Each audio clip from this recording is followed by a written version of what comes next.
Tanse, my name is Jace Poirier Lacerte, speaking to you from Lekwungen Territory. I'm the founder of COYA Productions, a Métis-led social impact company built on the belief that we are not just the product of our circumstances, we are the consequences of our actions. Since January 2025, COYA has had the honor of walking beside the Indigenous Innovation Initiative to deliver its final developmental evaluation, a reflection of 5 years of Indigenous-led innovation, gender equity, and systems change. Our goal was to listen deeply, make meaning together, and help I3 see what it has gifted, what actions it has taken, and what legacy it's creating for the Indigenous innovation ecosystem. Before we begin, I'd like to introduce my colleague and co-facilitator in this process, Robyn Ward. Thank you, Jace. Hello, everyone. My name is Robyn Ward. I am a certified executive coach and Cultivating Safe Spaces facilitator, and my role in this evaluation was to hold space for the voices of the innovators, partners, funders, and the I3 team. I3 asked us not only to report on outcomes, but to create a container of truth where people could speak honestly about what worked, what hurt, and what healed in the process of I3 funding. We spoke with half of the innovators, 11 out of 22, and 16 additional community members, a combination of elders, staff, external experts, and partners. In total, 27 voices shaped this story. This evaluation was in many ways a ceremony of reflection, where data met dignity and members met narrative. At COYA, we use a process called Rooted Action Analysis, or RAA. It's an Indigenous-made framework built around 4 agreements. We contribute our gifts, we own our actions, we yearn for growth, and we act on legacy. These same 4 parts became the pathway for how we looked at evaluation, specifically looking at the 4 intentions that guided I3's work in 2020 to 2025. As a reminder, the intentions of the I3 program were to create access to capital, strengthen capacity, cultivate networks, and drive interest towards Indigenous innovation. Today, we'll walk you through those 4 intentions using 4 symbols that we developed to guide our work as evaluators. The 4 symbols we use to guide our work at COYA is to think of ourselves as a mirror, to shine back the strengths of your program, to create a map of where to go next, to leave a waterline for the next generation to see what was accomplished by Indigenous innovators, and to evoke the turtle and speak truth and hear truth and report that back. Indigenous knowledge is not a resource, it's a relationship, and COYA exists to uphold and protect that relationship for future generations. So we honored sovereignty, protected knowledge, and we hope to be working in a good way. And we recognize that Indigenous knowledge, stories, and data are not just information. They are living expressions of sovereignty, identity, and self-determination. We uphold protocols that ensure Indigenous communities retain full ownership, control, access, and possession of their data, while also engaging in ways that reflect deep respect, reciprocity, and relational accountability. So we've committed to protect your data and privacy through the frameworks of OCAP principles, ownership, control, access, and possession of Indigenous data, and FPIC, free, prior, and informed consent. And of course, the United Nations Declarations for the Rights of Indigenous People, upholding the rights of Indigenous peoples to maintain, control, and protect their cultural heritage, traditional knowledge, and intellectual property is Article 31. The mirror was our strengths-finding exercise, a way for I3 to look at itself with clear eyes and proud heart. Between 2020 and 2025, I3 provided non-repayable investments of $100,000 to $250,000 to 22 Indigenous-led innovations. Those investments created more than 300 jobs and reached nearly 1,800 community members across Turtle Island. Demand for the program was extraordinary, with over an additional 360 applications going unfunded, revealing not scarcity, but abundance, the sheer scale of Indigenous innovation waiting to be resourced. In our talking circles, innovators said the success of their innovation would not have been possible without I3. And this program made space for Indigenous women, Two-Spirit, and gender-diverse leaders to be recognized as innovators. The mirror shows us that I3's greatest gift to the world is its investment in Indigenous brilliance. These sit alongside 9 other strengths we uncovered from that form a pathway to Indigenous sovereignty. Those strengths are relational approach, centering trust, reciprocity, and respect at the foundation of innovation. It's cultural grounding and self-determination, ensuring that all innovation is guided by Indigenous worldviews and sovereignty. It's capacity strengthening, building long-term skills, confidence, and leadership within Indigenous innovators. And it's indigenized funding and investment, redesigning financial systems and processes to reflect Indigenous values of reciprocity. And of course, it's economic empowerment, advancing economic reconciliation through Indigenous-led entrepreneurship and wealth creation. And that allows us to have rematriation and gender equity, restoring balance by uplifting and investing in women, two-spirit, and gender-diverse leaders. We also have visibility and knowledge mobilization, amplifying Indigenous voices and stories of impact. And that has social and health impacts, strengthening communities' well-being through holistic and interconnected outcomes.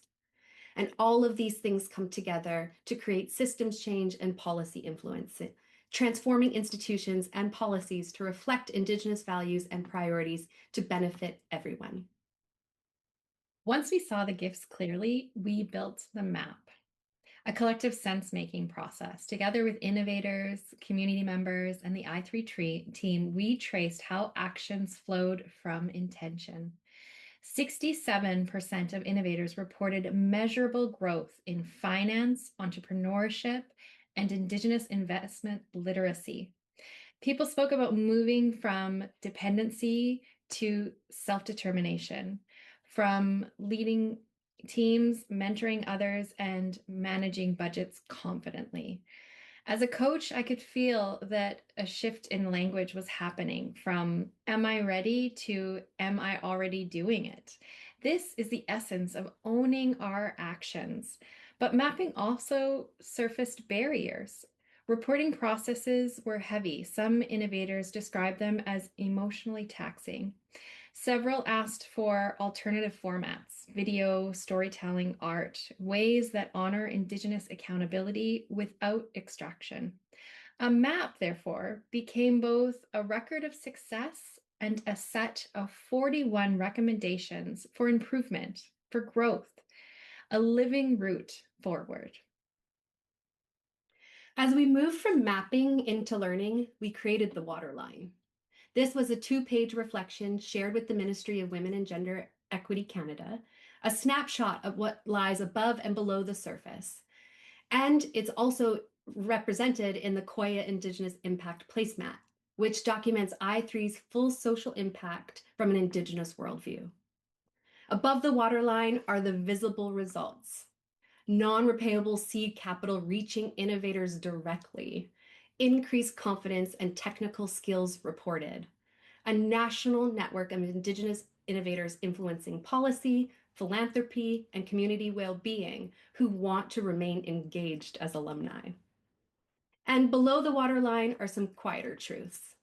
Burnout from navigating colonial systems, the need for living wage supports and childcare for all innovators, and the desire for this funding to respect Indigenous timelines, moving to 2 to 5 year cycles instead of single-year grants.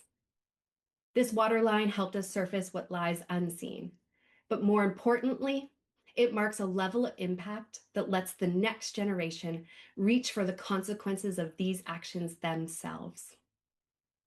And the learning was profoundly relational. Each innovator formed 15 to 20 new relationships, and 71% of those connections continued beyond the funding period.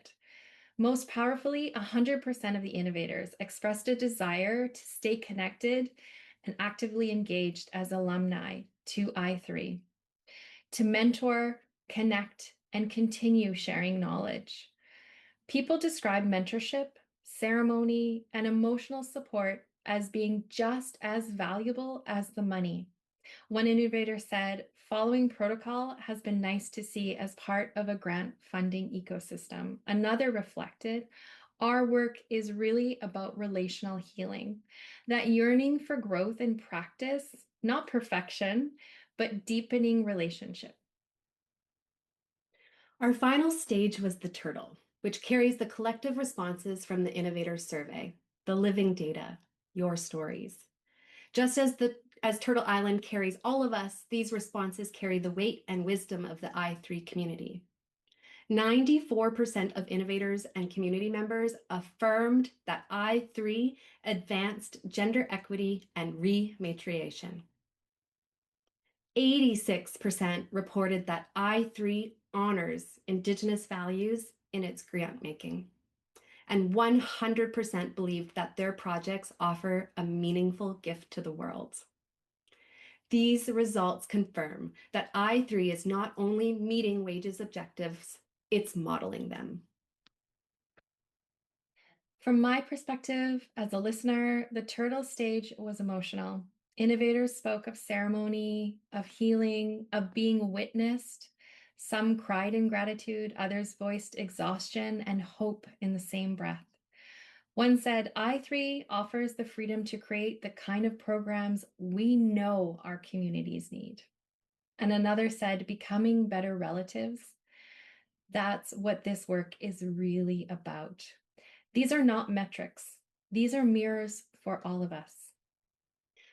When we place those four symbols together, the mirror, the map, the waterline, and the turtle, we see the full pattern of growth. The mirror reminds us of our gifts. The map reveals our accountability. The waterline surfaces intergenerational impact, and the turtle rises to carry those teachings into legacy. This is what rooted action analysis is all about. It's a cyclical path from self-reflection to systems transformation. From that cycle came the 41 recommendations, clustered around 4 key areas for continued focus. 1, expand and sustain funding. Renew and strengthen the Indigenous-led platform by expanding I3's funding base and internal capacity. Address the demonstrated community demand and equipped innovators to scale their innovations sustainably. 2, deepen capacity and economic empowerment. Deliver culturally grounded mentorship and training in finance, governance, and investment readiness. Ensure innovators can pay living wages and provide honoraria for elders and youth, advancing long-term economic sovereignty. 3, advance rematriation and inclusive gender equity. Continue prioritizing Indigenous women, Two-Spirit, and gender-diverse innovators. Resource leadership pathways, care infrastructure, and culturally safe healing spaces that restore balance and belonging. And 4, mobilize knowledge and influence systems change. Amplify visibly through co-created campaigns, storytelling, partnerships. Strengthen innovators' communications capacity and position I3 as a leading model for operationalizing UNDRIP, SDGs, and TRC's calls to action. These are not deficits. They are invitations for alignment, the next spiral of learning. As we close, we return to the final act of rooted action analysis, act on legacy. Legacy isn't built in the future. It's rooted in our everyday actions. The data, the stories, and the 41 recommendations now belong to you, the I3 team, Grand Challenges Canada, WAGE, and the wider community of innovators. The question that remains is, what will your next rooted action be? And will we celebrate the consequences of that action in 7 generations? What commitment can each of you make today to align your daily practices with I3's theory of change so that the next 5 years will continue the legacy of trust, rematriation, and relationship? As the final slides show the faces of the innovators and their empathy maps, we want to leave the last words with them. Their images remind us that innovation is not abstract. It's human, it's relational, and love in motion. One innovator said, I3 is rewriting the narrative to value Indigenous women and queer leadership in the investment ecosystem.